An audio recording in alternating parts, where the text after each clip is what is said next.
Optimism can blind us and create chaos. So let's break it down. Multiple streams becomes multiple streams of distraction. What we're being told about how to actually grow in wealth is opposite from what the people who actually have wealth do. Yeah. We're not really always good at understanding all of the factors. Why was that the pursuit that you felt you needed to do? I confused luck and timing with skill. Do you think that you were good at real estate? I did great things, but at the same time, I missed out on memories I could never get back. If I went back and just gave myself advice at 20, I'd say, all right, here's the things to know.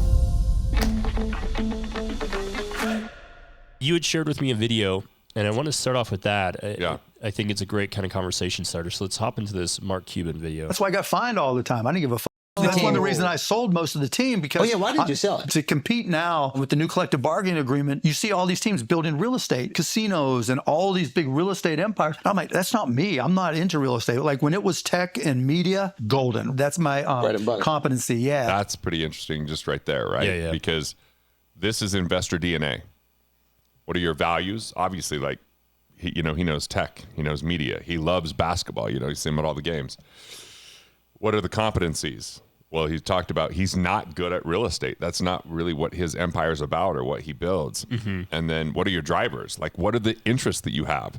So obviously basketball is an interest, but when it now has these peripheral things that feel more like a distraction than an opportunity or just something that isn't his highest competencies, it's smart to be like, okay, this is no longer is aligned with my investor DNA. So good investors know when to say no. Yeah. Good, and it's hard because everything sounds good. It looks like it's going to do well. There's big promises. So let's see what else he says. But to go build and put up, $1 billion or $2 billion or have to borrow, no, man, that's not me, and that just doesn't fit me. And then going back to my kids, like imagine you're 15, 18, and 21 now, and like in 10 years, it's like, okay, do I have to take over the family business? It's a lot of pressure. It's a lot of pressure, and you see different teams where the kids just take over. Interesting take on legacy too. Yeah, I like that. He's like, what if they want to go a different direction and don't just want to inherit all this pressure? Different teams where the kids just take over. It don't always work out. And those kids aren't always real happy. And particularly like when you're my kid, I mean, you know what it's like, right? People know who you are and they know your kids and they just have certain expectations. I want them to be themselves and do their own thing. That goes right along with like the sole purpose concept. Yeah. Be themselves, do their own thing. He just dropped a ton of wisdom right there. Yeah. So let's break it down. What would you do differently to create wealth in your 20s? Oftentimes, what we're being told about how to actually grow in wealth is opposite from what the people who actually have wealth do. Yeah. Right. Well, let's go back and recount some of my 20s. When I was 19, so just before, I decided, I want to buy a property and rent it out to my college roommates. Yeah. And so I got a champ loan. So a champ loan allowed me to get a $3,000 down payment. And I had to finance $93,000. Okay. This was really good for me on a few levels. Number one, I learned that being a landlord isn't always great. Now, I made it fun because I have my buddy Matt, who's a dentist, that I used to set alarms under his bed for like 2 a.m. and it'd have like a note and it'd say, rent's due. So we joked around and had fun that way, but I was like a little bit like OCD about the place staying clean and that kind of thing. But it was kind of cool to have a place that, that I bought for $96,000. And then I sold that pretty much, I think it was 5.5 years later for $170,000. So that was pretty sweet. But I'll tell you what, the summers were super sketch because everybody left school during the summer. So I had to rent it for a lot less and I had to kind of take a hit. So I got to feel that negative cash flow. Yeah. And I got to tell you, it really impacted my mind because I'd sit there. I mean, at the time I had a car detailing business and I was in finance. And so like I had this $2,000 a month draw in the financial business. And then I could wash some cars in the summer here and there, and I would just like calculate every dollar that was being lost and how hard that work was to have that come in during the negative cash flow. But then I could basically have a positive or neutral cash flow when school was in session. And then, I ended up having the luck of having it appreciate. And that was luck, because if it was a different time, it could have gone down. Yeah. You know, if I would have been younger and went to school in 2007, 2008 would have just destroyed the value of that in 2009, 2010. And I would have been underwater, owing more after college than what I paid for it. So, that was cool because it got me interested in investing. Did you feel like a genius that you had acquired this property that you sold for more than you got? I felt ambitious. Okay. Not like a genius. I just felt like, man, this takes real ambition. And I loved that my mom was super supportive with it. And like, yeah, I'll sign off on the champ loan. And like, she's like, this is a big deal, but supportive at the same time. And it was like, I remember, dude, I sat down at the title company and they left the room because I read every document on the close. And they were like, you have to sign. I was like, I want to know what I'm signing. So, I might have just turned 20 or I bought that property. I bought it like right when I turned 20. Like I was finding it when I was 19. Yeah. What I really did right was while I was in school. So while I was going to the university, is that I really built relationships with professors, especially professors that could teach me things outside of the classroom, like about business and about investing. I just had some really good professors that way. And I even analyzed this investment that I made when I was 18 years old. So when I was 18 years old, I put $70 per month into a variable universal life product.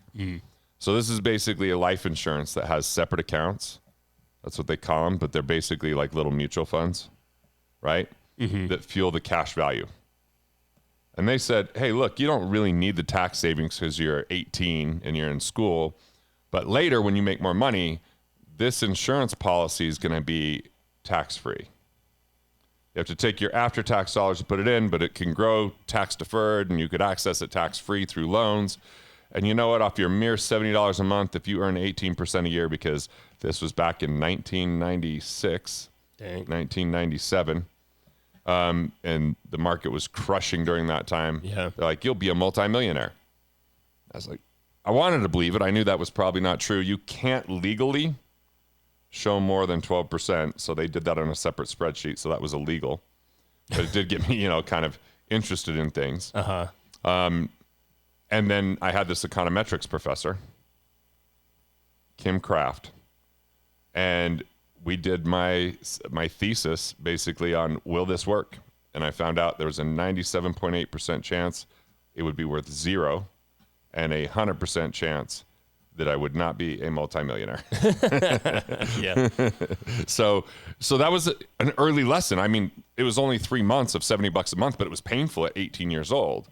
And that led me to reading and learning about a little bit about real estate. So I got that property, which was a nice townhome, went up in value. I had a friend that had already graduated, and he was a developer, so he helped kind of guide me through that. His name was Sean.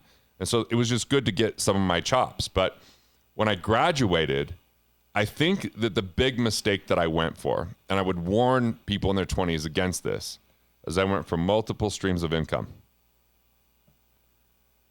And so think of it this way. Let's say I have a little stream of income here, a stream of income here, a stream, a little creek. Like, the problem is when one of these dries up, the other ones get neglected. Because you start focusing on the Because I'm like, I got to fix this. And then this starts losing, its power. So multiple streams becomes multiple streams of distraction. Gotcha. And look, I had people that were older than me, and I was like, you know what I want to do? I'm going to own a mortgage company. I'm going to own a property and casualty company selling car insurance and homeowners insurance. Maybe I should get a accounting firm. I never did do the accounting, but I did set up a mortgage company. I did set up a P&C company. I was also trying to launch my business. And then even in my coaching business, I tried to create 5 different sub-businesses. So I wanted to have a financial one. I wanted to have one on soul purpose. I wanted to have one on mindset or the mental aspect, and it was a different program with different partners. I had a partner, Steve, in this one. I had a partner, Ron, in this one. I had 3 partners in the financial one. And then I wanted to be like, we should help people with longevity and health. So we should start working in that domain. And then obviously so I just all of this just started to be fragmenting of my time. And where did that come from? Like, why was that the pursuit that you felt you needed to do? Oh, there were books like Multiple Sources of Income, and there was Multiple Streams of Income, and there was all these kind of I met Robert Allen, he was talking about it, and I had talked to other people, and so I just thought more is better. Yeah. And I had this huge ambition. So I'm from 20 to 30, I basically owned over 100 real estate properties. Jeez. So I owned between, it would be between 25% to 100% of each door. I had fourplexes, I had duplexes, I had single family, I had a little bit of commercial. And so sometimes I had partners, sometimes I owned it outright.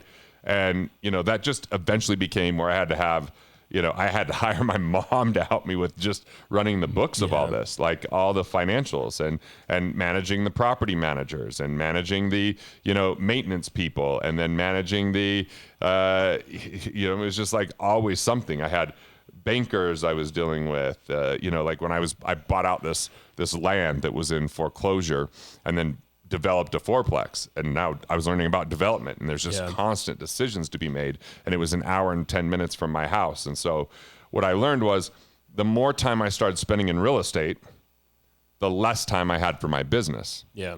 But what I really had the least time for were two things: my family, which I had young kids, and my personal health, because my days were just bombarded. Yeah. I mean, with that many properties, I also started a hard money lending fund doing bridge financing. So when people were going to buy some great real estate deal, but it takes a while for the bank to come up with the money, I do the short-term loan, then the bank does the longer-term loan. Mm-hmm. And that took up a ton of time. We had to go through all sorts of, setting up private placement memorandums and, meeting with attorneys to navigate this, because I thought this: more equals better. Yeah. So going back to that first house that you'd bought, $97,000, and then you sold it for, whatever, 170. Yeah. 170. Do you think that made you think that you were good at real estate? Is that what led you to that? Okay, so that was the first real estate investment. Mm-hmm. The second one, I gave $25,000 to my brother-in-law, and 90 days later, he gave me back $50,000. Wow. He flipped a piece of real estate. So if you annualize that, that's a 400% annualized return. Yeah. Right? So the third deal that came to me, my good friend Joel, he's like, hey, man, I got a friend that's going to lose his home because he lost his job. I just got him a new job. He's got a lot of equity in it. Why don't you come buy the home? Now I was 23 and married, and so we did zero money down. We financed the whole thing. Mm-hmm. We got cash flow from the guy that, was actually his home, right? And then he became the renter. And then when we sold, when he refinanced is what happened, we split 50% of the equity. He got half and I got half, which was $90,000 to me. No money down, $90,000. So now I'm 3 for 3. Yeah. Right? And I'm going, that's when I got to the point where I was like, man, I'm genius. I got to do more of this. Now, I confused luck and timing. Gotcha. Right? With skill. I wasn't deeply entrenched in real estate. I wasn't attending real estate events. I wasn't studying it every day. I wasn't looking at deal after deal after deal. I had a toe in it. I would do some work each week. I would talk to smart people sometimes. And I just thought, because these first few deals went well, I should do more of it. Yeah. I actually created this group, Epoch, and I had, I think, 8 or 10 of my friends, and we all put money in so that we could use it to buy real estate. Now, one of our friends, Sean, he found a deal. He's like, dude, you could buy this house for less than $100K. Why don't we put $20K into it? I've got a crew. He's like, I think you'll be able to sell it for at least $150, maybe as high as $180. Mm-hmm. And that deal worked out too. Now, that was something that we split amongst our friends because we paid cash for the whole thing. And again, I didn't find the deal. I didn't manage the deal. My friend Sean did, who was a developer and in construction. It was kind of handed to you. Yeah, he was just he was part of our group, and he's like, "Hey, man, this is a good deal. We could do it." So I was wanting to learn, but my first mistake was I was just distracted. I was fragmented, right? Because I'm starting new businesses. Yeah. You know, I've got the PNC agency. I've got the mortgage company. I've got the financial consulting firm. You know, I was building a thing called the Producer Revolution with some partners, and it was really taking off. So just because with everything was working, when it was firing on all cylinders, these things were going well. Well, let's go to 2006. So I'm still in my 20s, and my partner's die in a plane crash. So basically they're on a plane crash, and now all of a sudden I don't really have time to manage all this. Yeah. And they're the ones that are really building two of these things with me, and they're instrumental in it. So now the other companies start suffering. I have all these investments too that I'm having to manage, in addition to having all these companies. And I had people warn me. I had people say, you know what? You're really bright. Just stay focused. They're like, number one, keep it simple. Number two, make sure you focus. Number three, keep time for yourself. Yeah. You know, and I just blew through these things. Now, I do think that thanks to Bab Smith, the president of Strategic Coach, I made sure to start taking time off. And I did a pretty good job with that. You know, but I had this guy, Mike, is like, dude, you just got to stay focused. I wasn't focused. I had property after property, company after company. And my wife said at the time, she's like, I just kind of feel like I'm a single mom. I'm go to these things. You're speaking somewhere. You're working on something. You're on the phone all the time. I know I took her to a trip, and it was, you know, before we had kids, and I'm closing real estate deals the whole trip. We're at this great Lowe's Ventana resort. The whole time I'm trying to close this real estate deal, and she's just hanging out by herself. I mean, it was just, I look back on that, and I just had so much complexity instead of keeping it simple. Yeah. You know? So when your partners had died in the plane crash, you were trying to keep the elements that were in their investor DNA alive. Is that kind of what you're saying? I think more than anything, I just tried to keep everything going, and there was too much because there was a big hole by losing two partners. Yeah.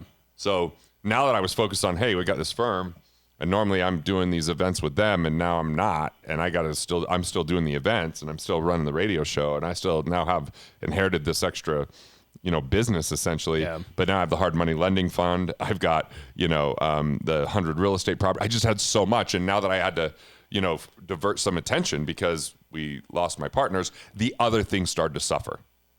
So sometimes we're just so optimistic, right? It's like, oh, I can do this.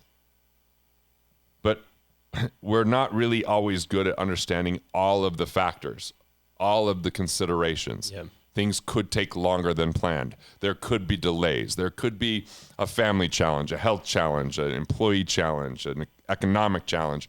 And that optimism can blind us and create a lot of the chaos, right? And so it goes back to number one, simple is powerful. Number two, focus. That can build a river that just keeps flowing instead of creeks that could dry up. Yeah. Right? You got to like have a good life design. And it's a little harder. It was hard in my 20s because I just wanted to make more money. Yeah, yeah. I want to prove myself. And so I did great things. I mean, New York Times with Killing Sacred Cows, Inc. 500 firm, like, but at the same time, I missed out on memories I could never get back. Yeah. I exhausted myself at times. I said yes to too many things. So, you know, the big thing is if someone can figure out their investor DNA, like we started this with the Mark Cuban video, then you learn what to say no to that's not aligned. It might be a good investment for someone else, but not for you. You say yes to the things that are perfectly aligned. I used to use a tool, I kind of just know it now. I called it the investment scorecard. And they're just 10 questions. And the 10 questions were like, hey, how aligned is this with my values? That was the first question. You know, so I'd score that 0 to 5, right? And then like number 2, like how consistent is the cash flow? There's no cash flow, it's a 0. If it's like coming in every month, it's a 5. Yeah. 3. Like what's my exit strategy? Do I have one? Is it dependent upon market conditions? And what this does is it helps me understand, like, is this the right opportunity for me? And if I have competing investments, which one's a better investment? See, Weston, I think that a lot of people get really confused and they get taught about something that's called risk tolerance. Yeah. I think risk tolerance is bullshit. Yeah. Right? If you lost your money today, how much risk do you want to take? Probably 0. Mm-hmm. But when people believe high risk equals high return, right? So we got the risk equal the return. Then we're more likely to be susceptible to say, well, I have a high risk tolerance, because we think that if we have a higher tolerance for it, we can make more money. But the reality is risk equals chance of loss. Yeah. So why would you want to increase your chance of loss? What's an example?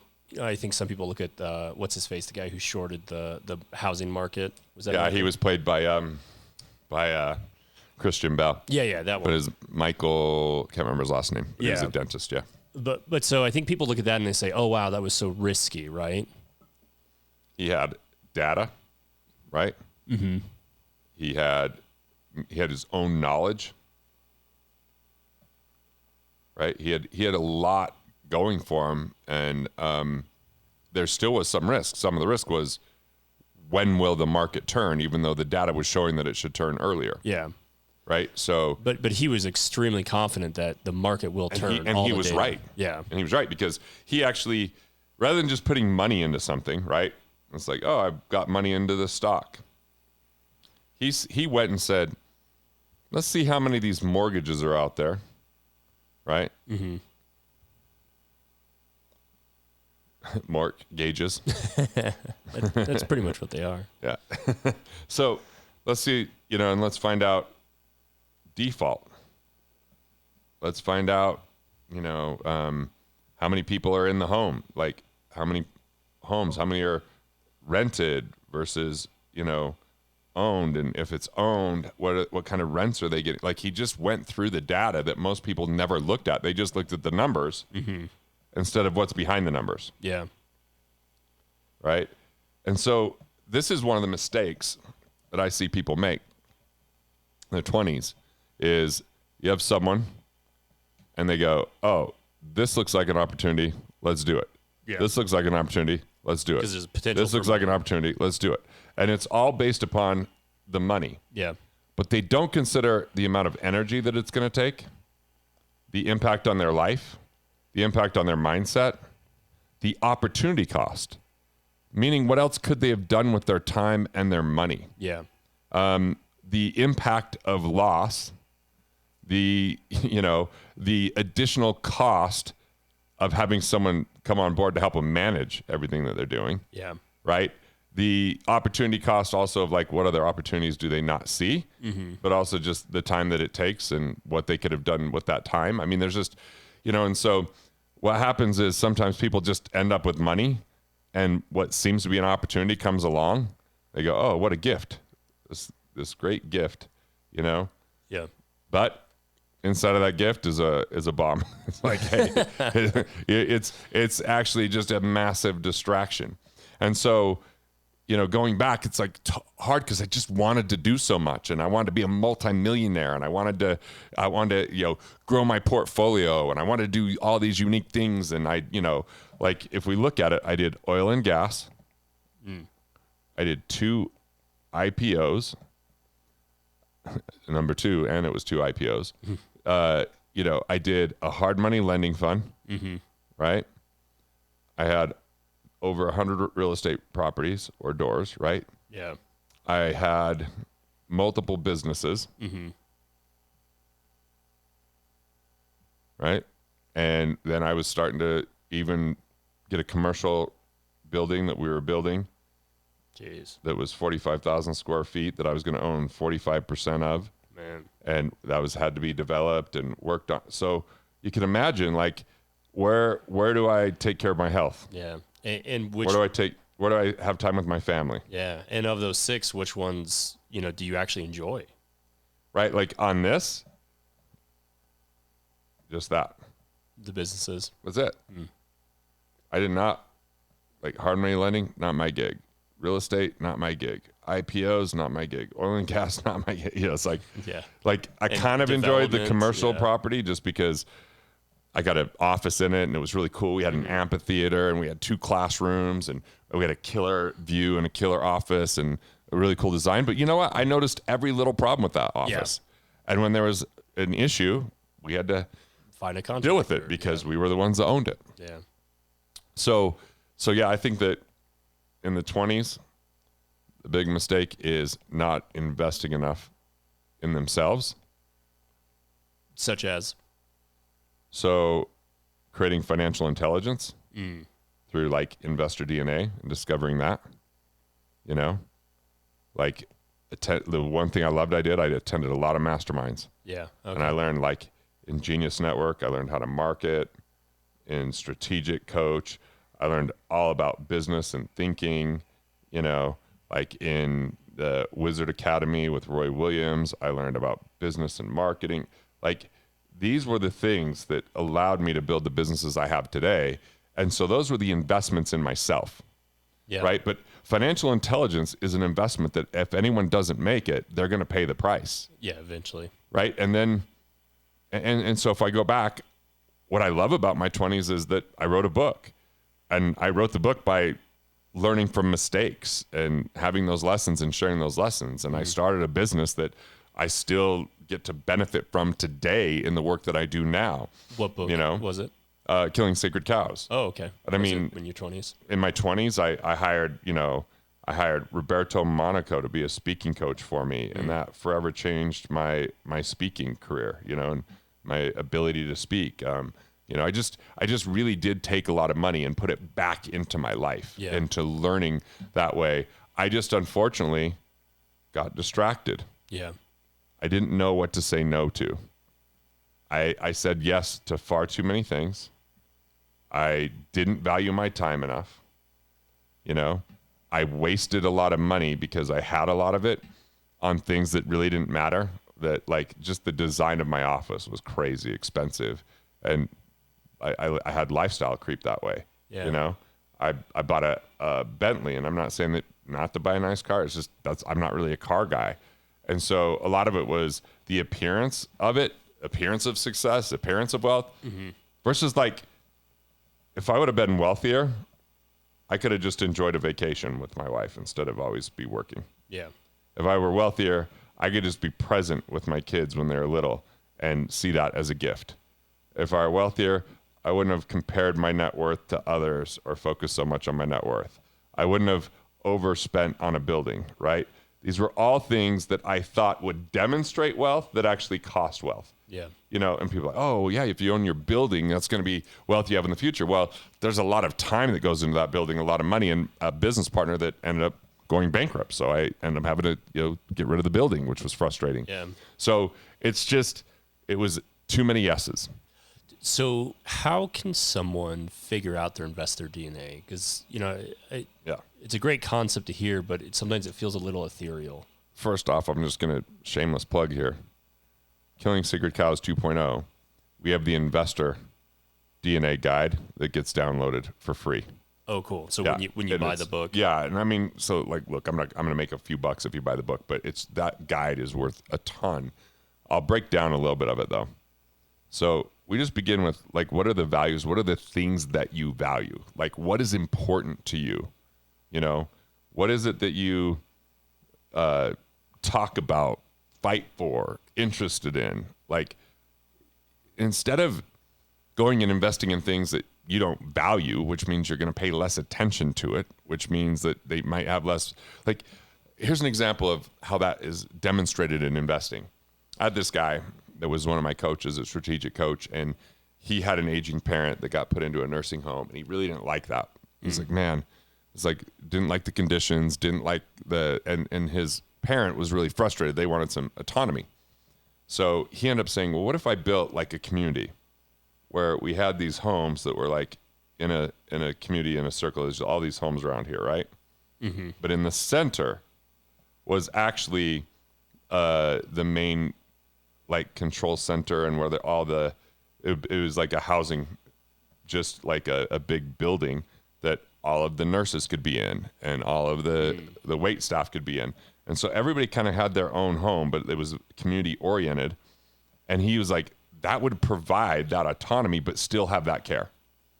And these grounds were really nice, and there's, little water and all this kind of stuff. So that was like, he values good living conditions and values like taking care of his family. So he used it to improve the investment, not just buying something because it looked good on a piece of paper and analyze the numbers. He's like, what if we added this and match it to the numbers?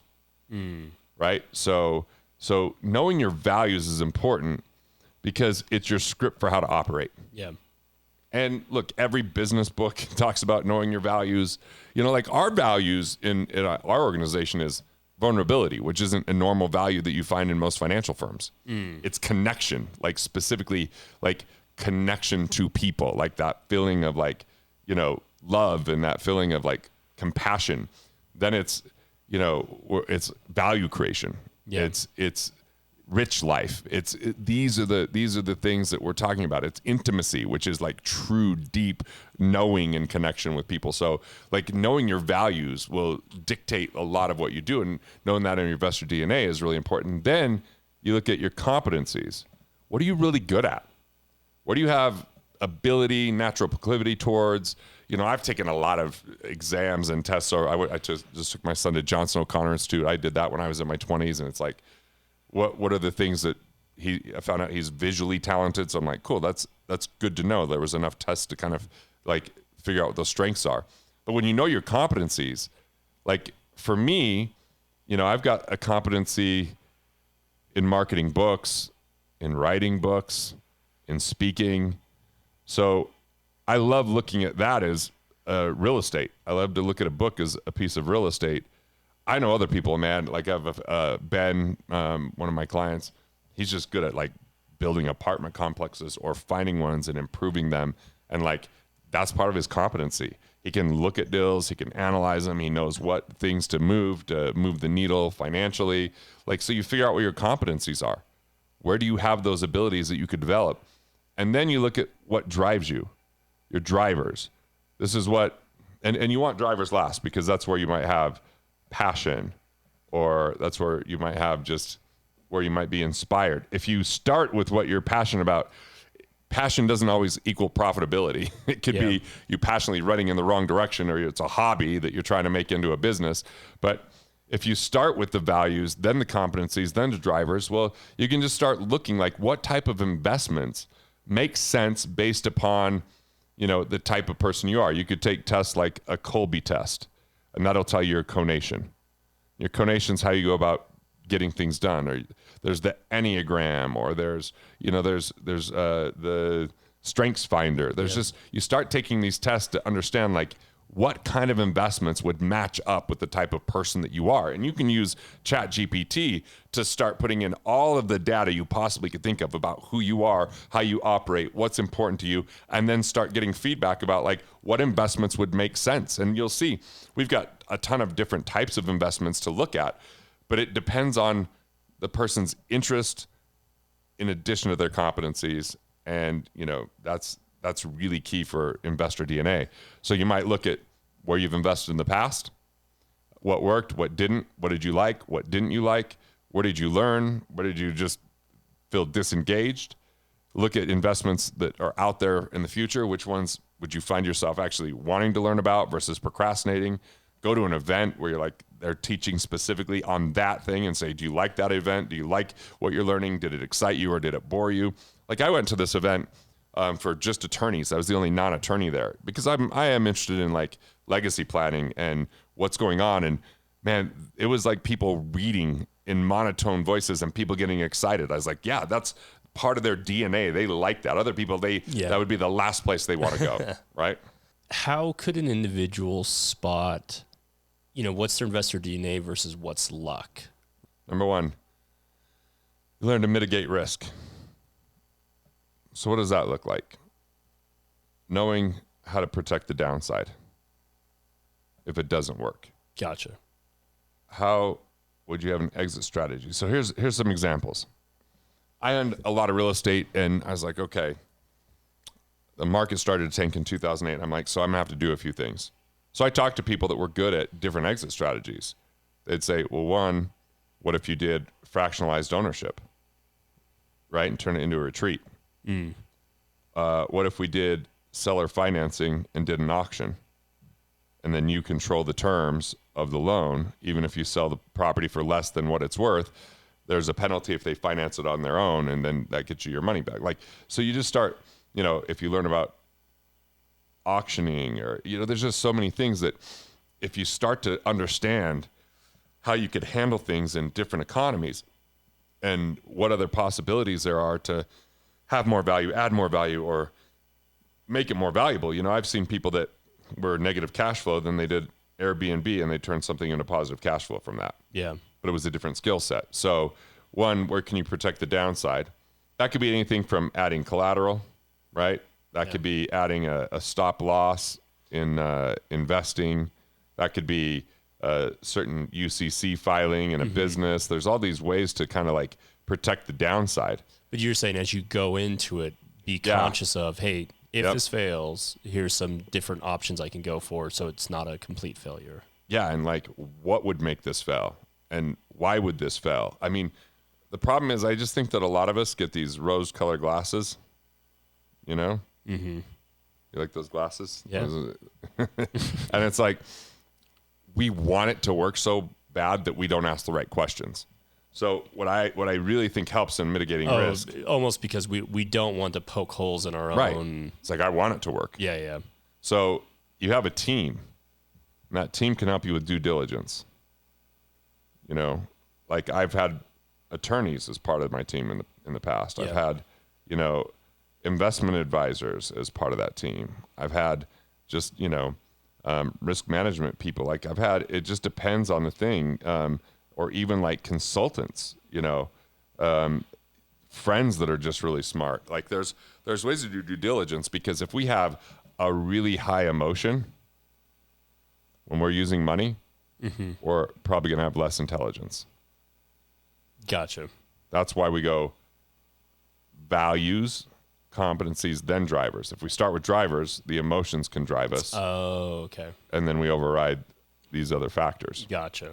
Right? So due diligence is key, and it's having outside perspective, having other people that could poke holes, that ask the questions we don't know how to ask, having exit strategy, looking at ways to create downside protection. These are all things that are really critical, and just here's the big one, being willing to say no to things we don't understand. So I think that if we understand something, first we should be able to say what the value proposition is. So the value proposition is, you've given your money, how do you win? Whoever gets the money, whoever giving it to, how do they win? And how does the marketplace win? Yeah. Each one of these should be very easy to describe. Yeah. And no longer than like one sentence, maybe one paragraph at the most. Yeah. And anything more than that means you don't understand it. Yeah. And I think we all know people who are investing in stuff right now that you say, hey, how do you get money from it? They're like, I don't know. Everyone's making money off of it.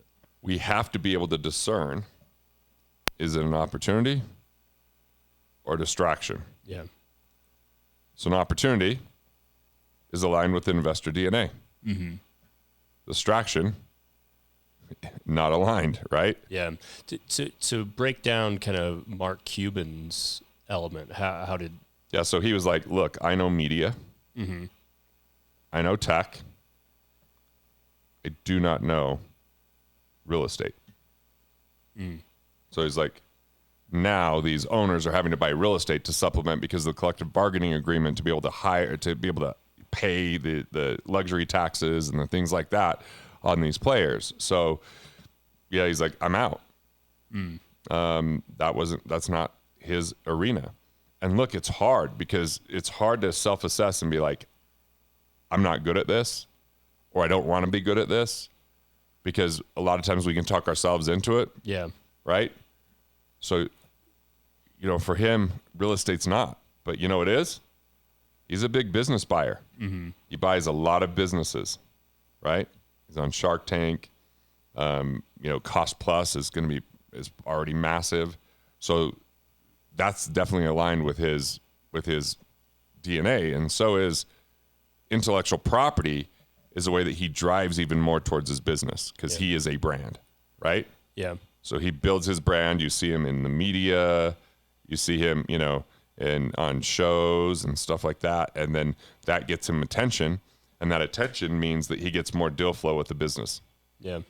What are some other books that you have felt directed your understanding of your own investor DNA that you'd recommend to people in their 20s trying to figure out how to make wealth? Well, see, I'm like, being that I'm that I'm someone that's writing and a writer, that's part of like my intellectual property. Oh, okay. I've read a lot of books on writing, on writing and the creation of intellectual property and how to deliver intellectual property. And, whether that's books on speaking, whether that's books and with coaches and mentors in that arena. I've been to a few real estate things. That wasn't for me. Gotcha. So, I think that other people are good at real estate. They should keep doing it. A lot of people shouldn't. This is not part of their DNA. So it's more not necessarily about reading that helps you understand. It's more of find your investor DNA and then go into reading that obviously complements that DNA. Yeah. So to discover your investor DNA, I think that reading and research is a good start. Yeah. Right. But just the big one, see what piques your interest. Yeah, right? I think conversations with wealthy people. Oh, okay. That's going to be huge. Like, how did they do it? What did they do? What do they like about what they do? What don't they like? What just what intrigues you? What interests you? Right? And so you start to learn what's out there when you do that. And then, then you attend actual conferences, masterminds. Like, where would you learn about the skill, whether that's buying a business, whether that's buying real estate, whether that's creating intellectual property? I mean, I just paid for a course this week that I'll be sharing with you because it's all on intellectual property and delivery of that. So, you and I had a call yesterday with someone on like what we could do to create better intellectual property on YouTube. Like, it's just, you get really resourceful. And so in the resourceful is once I know what I'm going to be investing in or doing, I'm going, who do I know that can help me? Who do I know that I can learn? Yeah. Right. That's why we had the call yesterday, because I was like, here's someone with almost 1 million subscribers. Let's talk to them. Yeah. I want to learn from them. So you go, you do your research, you have the conversations, you start attending things, you get resourceful, make a list of, anyone that you can. And then really just, you might have a mentor and a coach. Mentor to me asks questions. So you have discovery. Coach tells you what to do. So I have like in health, I've got Deborah, who's kind of like my mentor. Biofeedback. We had a conversation this week. We're going through like the different things I need to do to stay at peak, energy and health. But then I have Alan that just says, here's the food you eat. Here's the workout you do. That's it. Yeah. Like this is very custom with her, and it's very like specific, like do this when it's with him. He just tells me exactly what to do. Yeah. So I think that's, you find the mentor, you find the coach in any area that you want and really good results. And you need both. That's kind of what it seems like. One for your own exploration. Yeah. Here's my 4-part process for it. Yeah. Okay. Number 1, and this is the first one, is a mentor. Mentors are going to ask the questions that you don't know how to ask so you can get the answers that are deep within you. Coaches, number 2, they tell you what to do, right? Mm-hmm. They just tell you, this is what play we're running.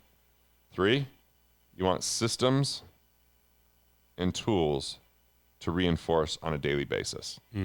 So that you have a process, you have a way to integrate it into your life. And then 4th is accountability. Now, maybe there's accountability with the coach, like with Alan.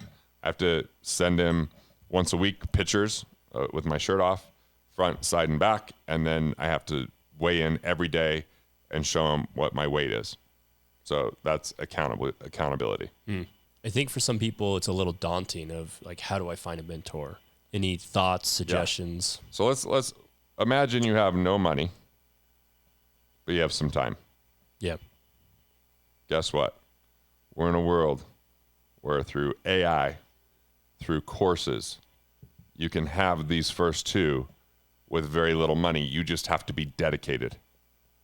You have to be willing to do the work. When I was 19 years old, I paid $5,000 to license Leap, which was a software. And back in those days, 12 VHS tapes. I watched those at least a dozen times each. Yeah. I didn't have a lot of money, but I just had the time. Now, my last mentor was $200,000 for 6 months, but it's because I don't want to sit and watch videos. I want to go right to the source. Gotcha. Right to the information that's personal, that's, adapted specifically for me. So when you have more money than you have time, that's when you go for the one-on-one. So you're saying, so the mentor doesn't have to be someone who's physically there with me. I mean, literally, my workbooks have tons of questions. Gotcha. If someone gets killing sacred cows, or someone reads my blog and they download the Investor DNA guide, there's just so many questions in there to help them discover. Yeah.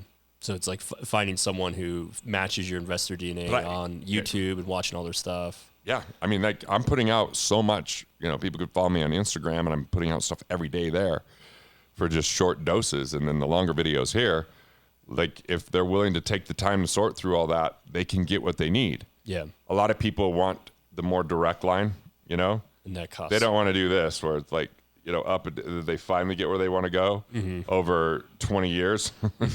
People would rather be like, I'd like to do that in 5 years or less. Right. Yeah. And so when they have money, they can do that. When they have more time, they got to do it this way. Gotcha. Yeah. It's great insight. So that's something just to kind of understand. And as we're talking about this, I really want to talk about, like, if I went back and just gave myself advice at 20. Yeah. I'd say, all right, here's the things to know. Here's the game plan. With money, let's start. Fit, independent, and free. So fit, what does that mean? It means financial house is in order. Okay. Financial strength. Things are handled. I've got my legacy plan. I've got my corporate structure. I've transferred risk with insurance. I've built up my liquidity. That's financially fit. Financially independent is enough cash flow or recurring revenue from assets to cover my expenses. So if I could start focusing on what can I do to create cash flow so that I could be financially independent, then there's just an ability to swing for the fences and everything else that happens. And then the third thing is free, is I would have just told myself, do the work mentally. So I would have said, hey, learn about MDMA therapy right away and learn about the Semitic method, Oh, gotcha. Like I'd have getting been over like, some of those I'd be like, traumas. that were holding you back. 40 years of Zen, because these are things I did. Learn about just, have people that you meet with until you uncover anything that's holding back, any of the belief systems, and like just enjoy life along the way, Yeah. Be present and do all I could, do all you can to be present. Like all these things I would have really just focused on my mind. And so independent or fit, independent, and free, that's the key, right? That's the deal. Yeah. And my dad said something that I would just reiterate to myself is, you can never buy back the memories you never have. So enjoy life. Yeah. It's like, do less and keep more. I spent so much money on things that ended up just requiring a massive amount of time of things I didn't want to do because I just wanted more. Yeah.